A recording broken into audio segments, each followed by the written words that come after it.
Thank you, Lucas. So for our first speaker tonight, again, our topic of this week is mental health support during times of crisis. We're honored to have Augustina Vidal from the Fire Week Collective, who's going to talk a little bit about their healing justice framework. It includes relationships to structural racism, self-determination on care, and self-care. Augustina, go ahead and mute yourself and take it away. Thanks for doing this. Good afternoon, everybody. Thank you for having me here. I am going to post, I just put a link on the chat to a bigger explanation of our framework. I know we only have 5 minutes, so I'm just going to touch really fast on the main points. We understand healing justice as a tool to interrupt and address the system of oppressions that impacts mental health.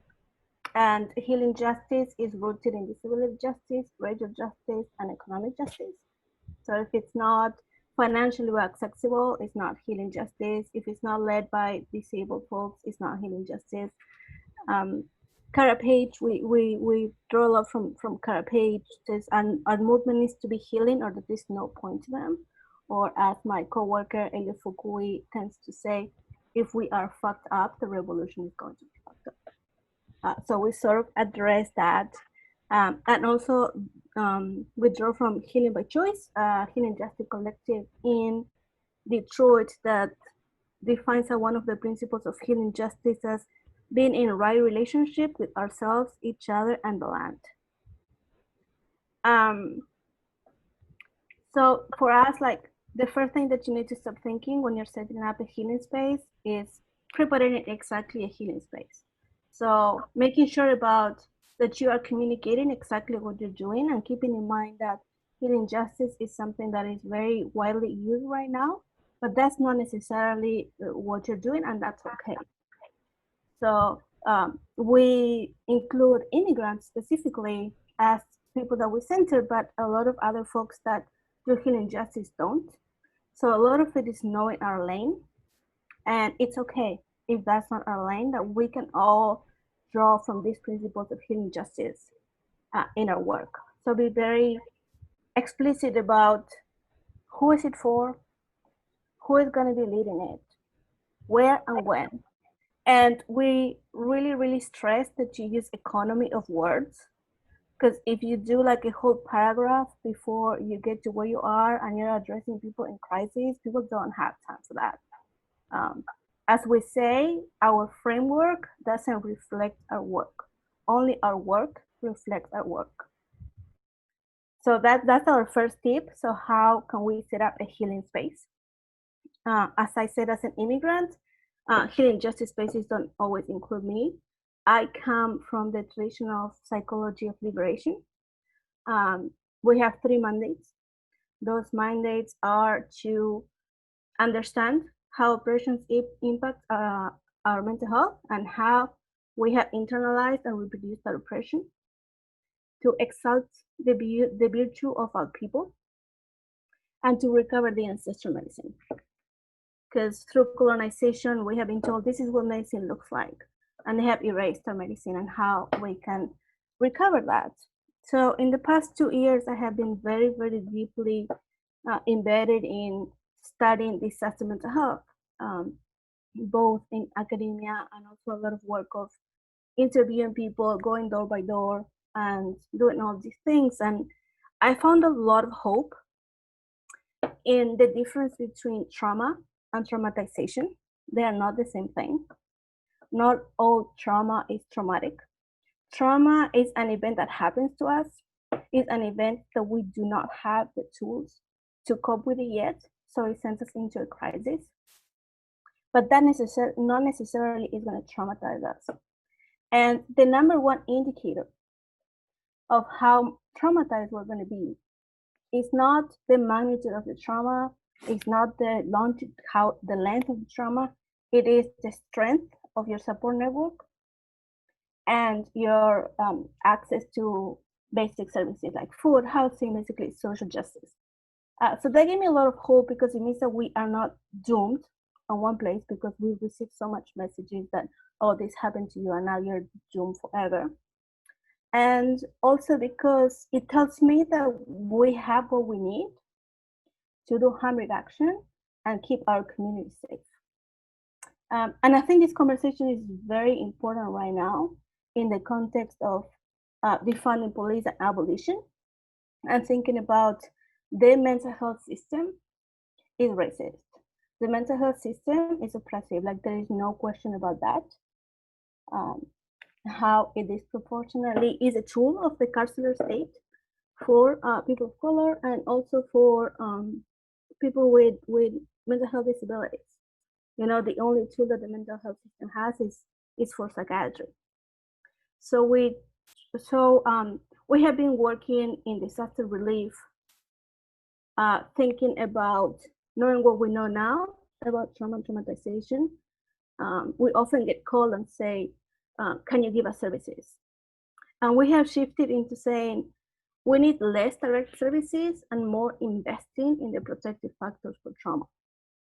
So how we're doing our disaster relief work is in supporting the supporters, into identifying people that have medicine within them, that medicine of support and being able to hold space, and supporting them emotionally in the work, and also skilling them up if they wish to continue that work, and not getting ourselves in the middle with a community that is not ours.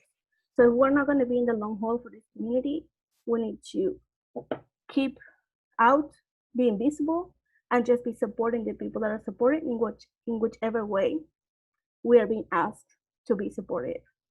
And for that, we use a peer support model.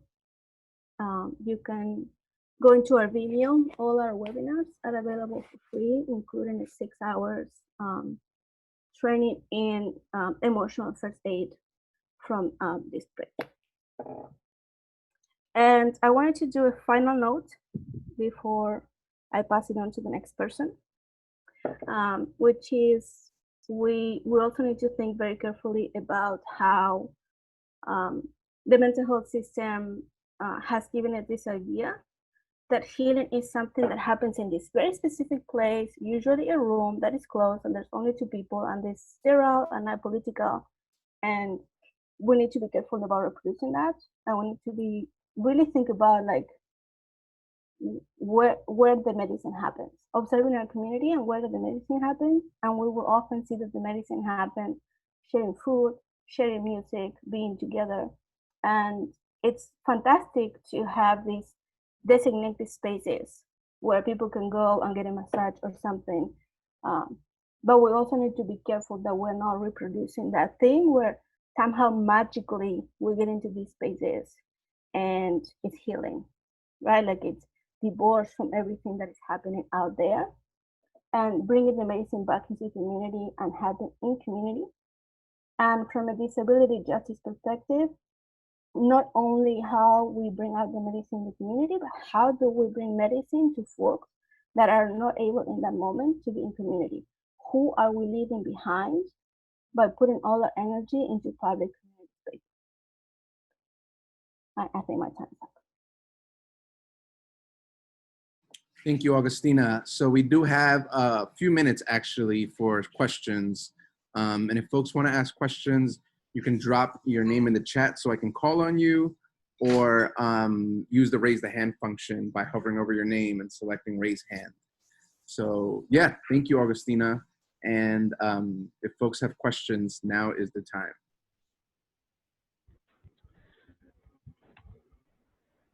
Augustine, this is Lucas from Meta. I was wondering if you could maybe just share out how you think people can show up best for folks who are struggling now, when some of those things that you mentioned around like being in community, sharing food, and how it can help kind of create the fabric of community that helps keep us well mentally and otherwise, is so much harder to do during social distancing. So I'm not sure if you guys have developed any tips of how to like show up for people who are going through it this particular period. Yeah, I'm using community in a very broad sense, like community as meaning a group of people that have chosen to be bound together. As disability justice and working in disability justice, a lot of us are most of the time not able to be in community. And I think that the disability justice movement have showed us again and again that we don't need to be able to move our bodies to be in community with people. And that could be online, that could be watching movies together, that could be concerts that we do together, or recitals, or karaoke parties that we do through Zoom, or neighbors going out in the balconies and doing music together, like we have seen in so many countries. And really look at the disability justice community, who has decades of experience of being able to address isolation and building community when we are not able to leave our house and get into that community. And I can share some resources of some people that have been sharing their knowledge on this and their lived experience for a very long time.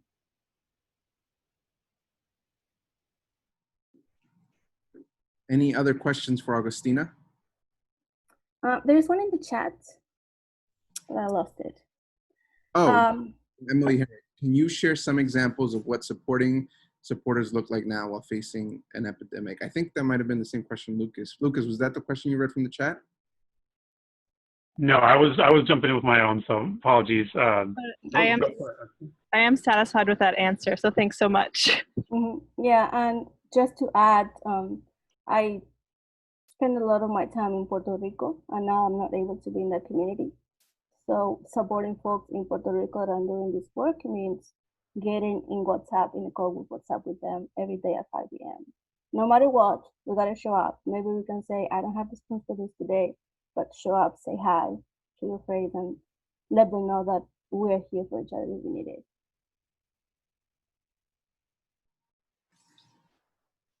Great. Anyone else? We still have a few minutes left.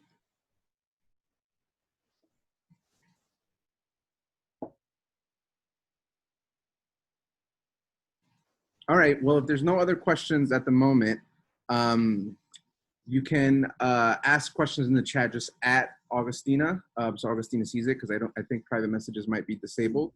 But Augustina, I just want to thank you so much for all your work and for taking time out of your day to chat to this community that's at the, on the ground of a lot of this work. So thank you so much, Augustina. It means a lot. Thank you. So with that being said, I'm now going to introduce our next two speakers that we're really excited to have. And they're going to be speaking together, actually. So our first speaker is Emily Weinreeb from Social Services Workers Rising Up Now, and Betty Eastland from Hearing Voices Network and Fountain Club NYC. Take it away, Emily and Betty. Hi, everybody. So my name's Emily. I organize with Social Service Workers Uprising Now. We're a group of social service workers and whatever that means. So social workers, psychologists, whoever, who share leftist values and want to make healing spaces less oppressive for workers and clients. So that's what we do, and I can send the link later. Betty, do you want to give a bit more background on what you focus on? Sure, I'll give a brief background. Just for anybody who's on the phone or can't see the visuals, I am a female identifying person, late 30s, Syrian and Irish woman with black and gray hair and blue eyes, and I am presenting from a couch in an apartment in Washington Heights. I am a social justice social worker with lived experience of the carceral mental health system. I also have a peer certification on top of my LMSW degree. And I work primarily with people who are on Medicaid, who are overwhelmingly affected by the racism, classism, and ableism built into our governmental and medical structures. My particular population that I'm working with right now is mostly Black men who are affected by assisted outpatient treatment, which is the new parole system for men who have their emotional responses to racism and poverty pathologized, and they're put into a parole system and force treated with long-acting high-dose injection medications, and often required to go to programs day after day of no choice of their own, and re-hospitalized when they don't want to go along with the medications and particular treatments that are chosen for them without their input. I work in a liberation psychodynamic way where we investigate really the internalized oppression and trauma. And I work through a spiritual healing lens, incorporate social connection and activism in recovery. So that's just a little bit about me. Great. So we know healing justice has been and will be covered by the other two speakers. And so I think what we really wanted to focus on today in the time we have is resources. What's actually out there? If you're scrambling, overwhelmed, and not feeling well, how do you start the process for seeking care, whatever that means to you, whether it's inside the system, outside the system, adjacent to the system? How do you even start doing that? So I'm a psychotherapist at a private practice now, so a representative of the system. And Betty's in a different location, so we can speak to different parts of that. My goal as a psychotherapist in the system is to help bring people out and encourage other therapists to bring in less oppressive ideologies and anti-oppressive ideologies, and work structures and relationships. So let's talk access. Let's talk about Medicaid if you don't have insurance. There are a lot of people who don't have insurance who are also undocumented, or who don't want to go through their insurance for whatever reason, who have trouble getting care. There are resources out there. We don't have time to say them all, but we can send them to you. There are also many resources within the system for people who identify as leftist or who want anti-oppressive, anti-racist care. There are specifically resources for people of color, Black men, trans people, sex workers, anti-capitalists, anarchists. And again, we have lists, can't go over them all, but we would love to send you some if you're trying to find that right type of care for you or a loved one or a community member. There are options within the system that could work. Great. I'm just going to take a second just to talk about some specific things that people can have access to. First of all, if you do have any kind of mental illness on your record, bipolar disorder, schizophrenia, major depression, schizoaffective disorder, and you work, you are still eligible for Medicaid. So you can get Medicaid and work up to $63,000 a year, and Medicaid will also pay your premiums for your insurance through work and give you the added benefits of Medicaid, which Medicaid pretty much pays for everything with almost usually no copay. So you are also still eligible for those things. And Medicaid, of course, also opens the door to things like, money for supportive or independent housing. That's through the mental health system, as well as a lot of other resources. And what's really great right now is COVID has done some amazing things for us, which is really open up all these applications to be done completely online, directly from your cell phone. You no longer have to go to an office. You no longer have to deal with somebody who's kind of pissed off behind the desk and treat you like crap because they've been treated like crap all day. So you just can do all this stuff from your phone, but I just want to mention some specific places that are available right now. It's not Fountain Club that I was talking about. It's Fountain House, and Fountain House is a clubhouse that's run directly with staff and clients together, and it's a community that does not really talk about mental health. They talk about everything you need to succeed as a person: employment, education, housing resources, financial resources, food, everything. And that's eligible for anybody with a serious mental illness. ISPS for Psychosis is an organization that really recontextualizes psychosis as a very important and normal part of being human and like how you actually deal with it. Then you have Hearing Voices Network, which really unpacks the pathologizing of hearing voices, having visions, having different experiences, and helps people to have a much better relationship with themselves outside of this kind of pathologizing of these very human experiences. There are a couple more. Just let me go to the list here.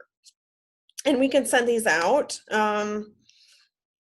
There's also a really wonderful organization called Hidden Waters That's an organization for the survivors of sexual abuse and the perpetrators of sexual abuse. So they have healing circles for both. And it's a really great resource to have.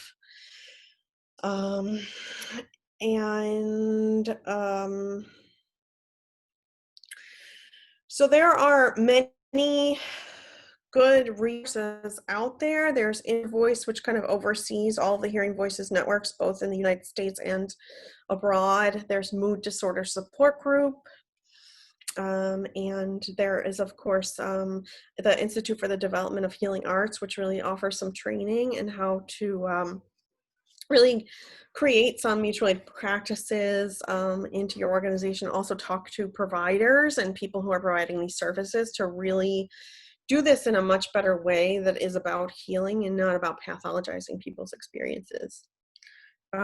So just a little bit about when you go to a therapist. A lot of people are very nervous about therapy, and justly so, because we all know that therapy can come with there are consequences, and carceral systems are involved in social work and therapy.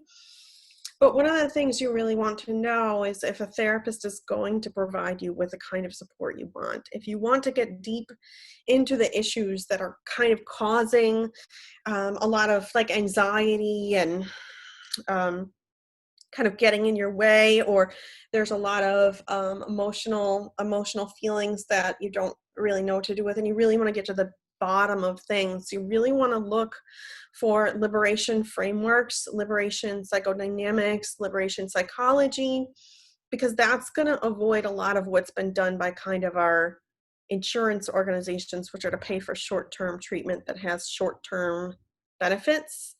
It's more kind of long-term, let's get really deep into the issues, let's get somewhere, and let's heal. So when you're asking for therapy, just, learn a little bit about the different types of therapy that are available.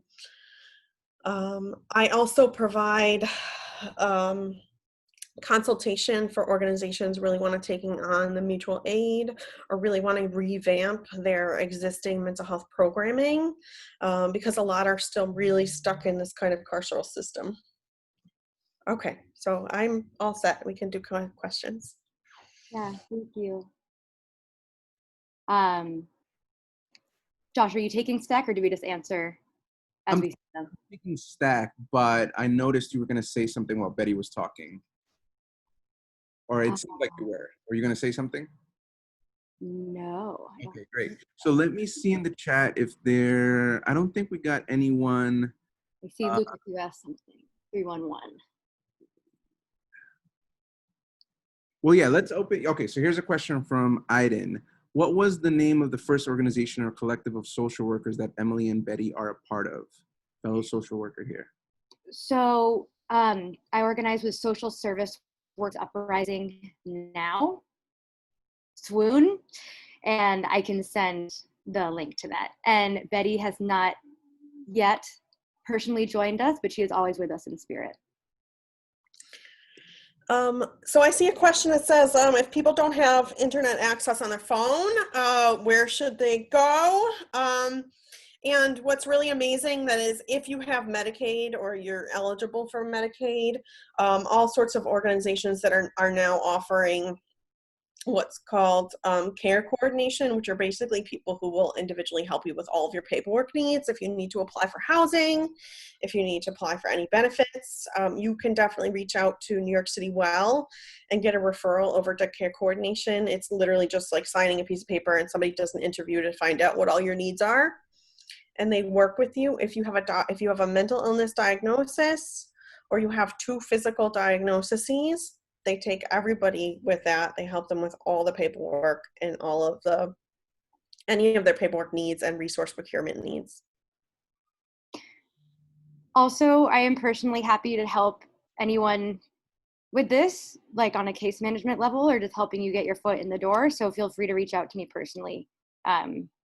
It would be a pleasure to help. I know how overwhelming it is to navigate these things. Great, and we have space for one more question. So if anyone has a question, drop it in the chat and I can call on you or I can call your question.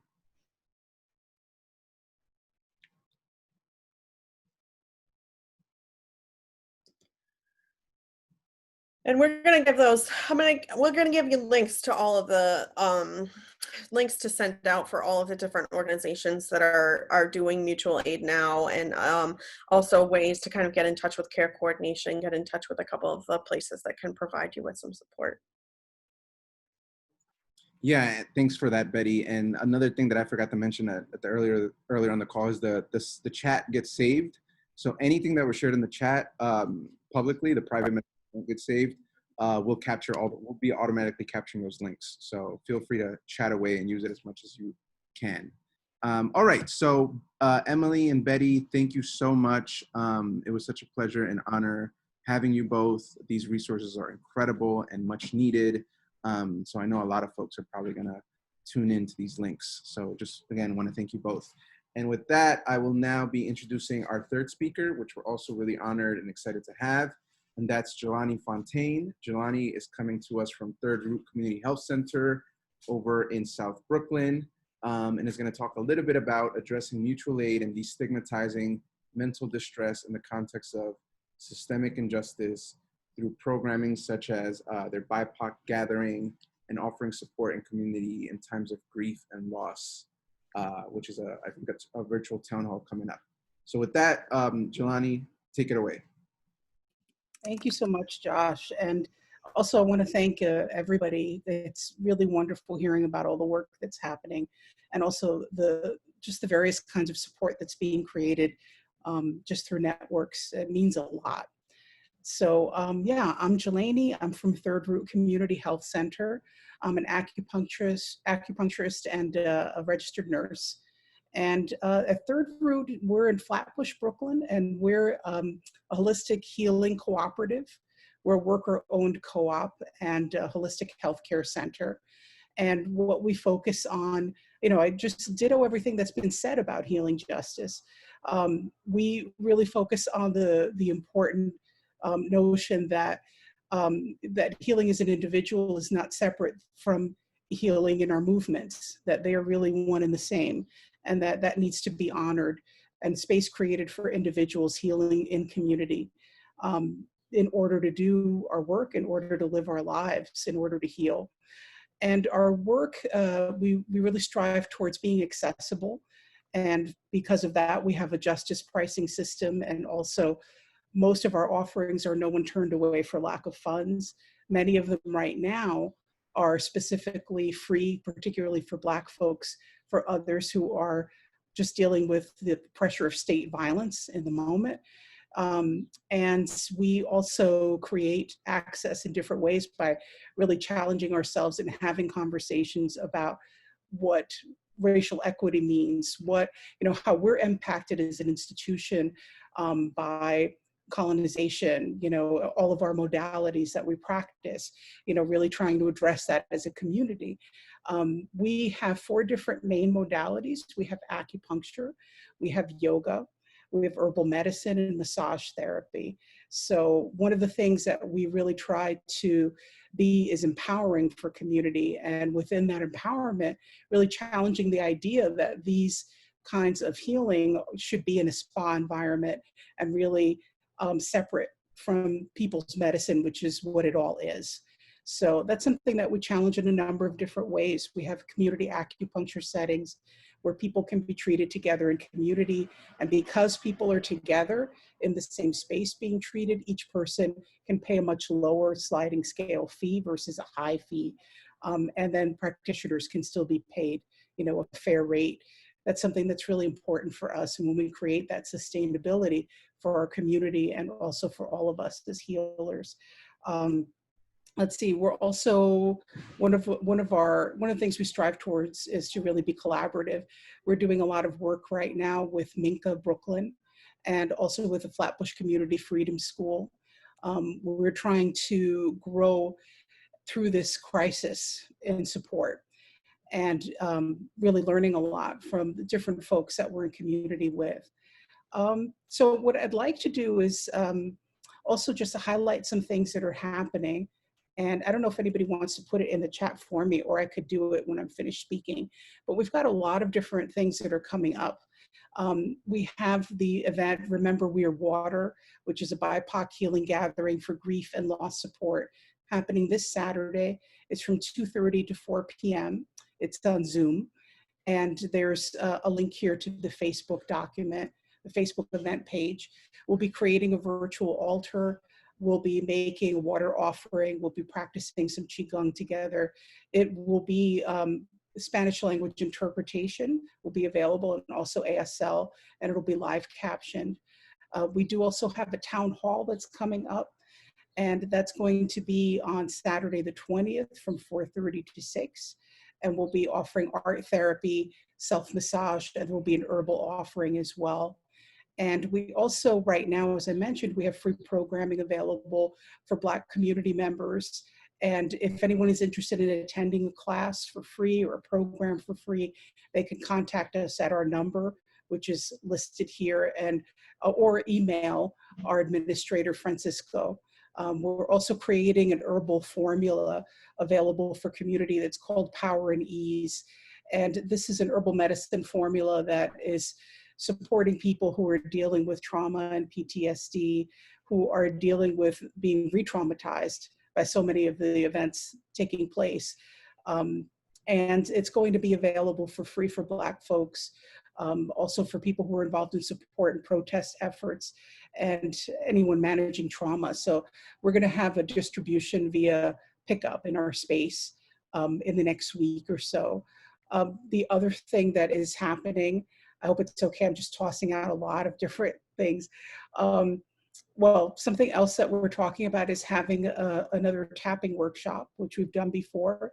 We try to think about modalities that are empowering for us, so that there are things that we can do for ourselves that we can also pass along, you know, and that's very much in keeping with the work that we do.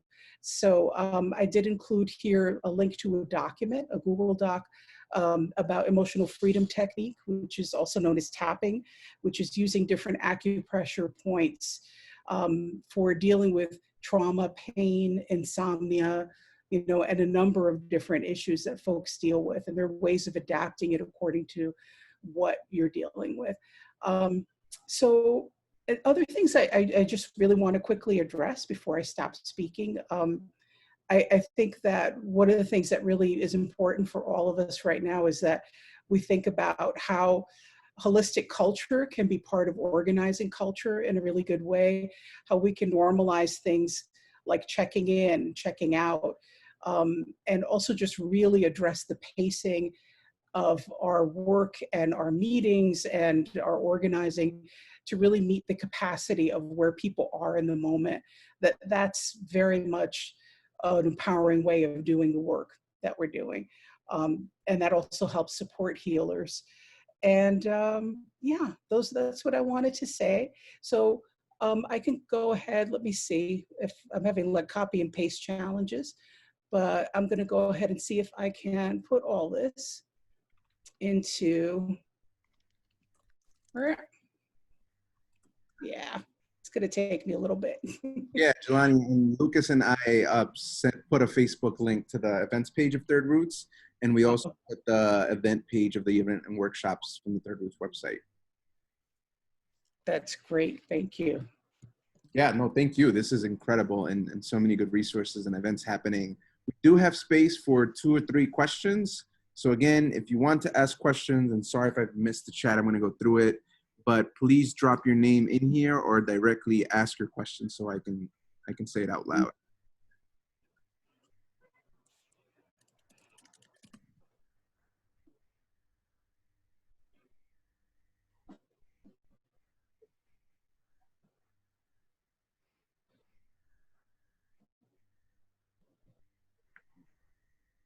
All right, well, if there's no questions, again, Jelani, are you going to stay for a bit or do you have to go? I could stay for a bit, yeah. Okay. If you don't have any questions at the moment, Jelani is going to stay on the call, so just at Jelani in the chat so they can see your question and I'll flag it as well.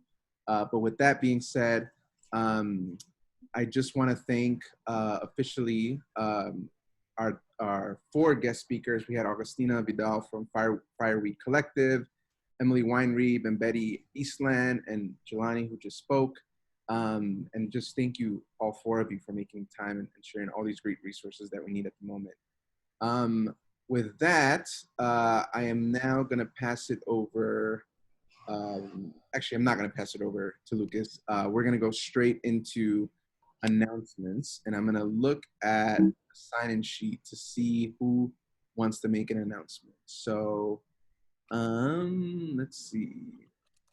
Okay, so far the only person I have on Stack is Caroline, and while Caroline is going, if you want to be added on Stack, just put your name in the chat if you want to make an announcement.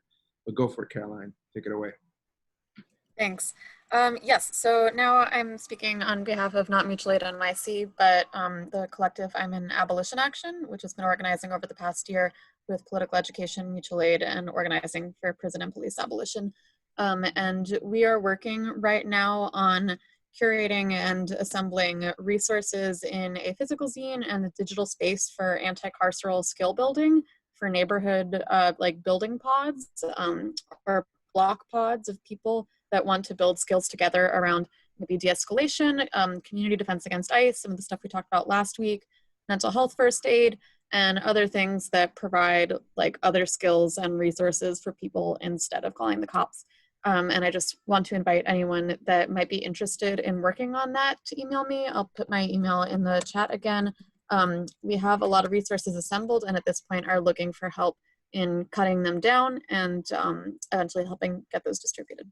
Thanks. Thanks, Caroline. Lucas has an announcement. Go for it, Lucas. Yes, just real quick. We've been collaborating a bit with New York City Action Medical. They're like the street medics crew throughout New York. Last week, they hosted 3 different online trainings for medical professionals that each, I think the first 2 had 300. And then we actually offered the Mayday Zoom line because we can fit up to 500 because we just maxed out. They had another one last night on our line for non-medical professionals. It was the first one that they did, kind of using a street medic outline from Boston, but they're working to develop one that's tailored to New York. So if anyone is interested in that, that is specifically, and actually you guys may have noticed that a lot of the people who are like handing out hand sanitizer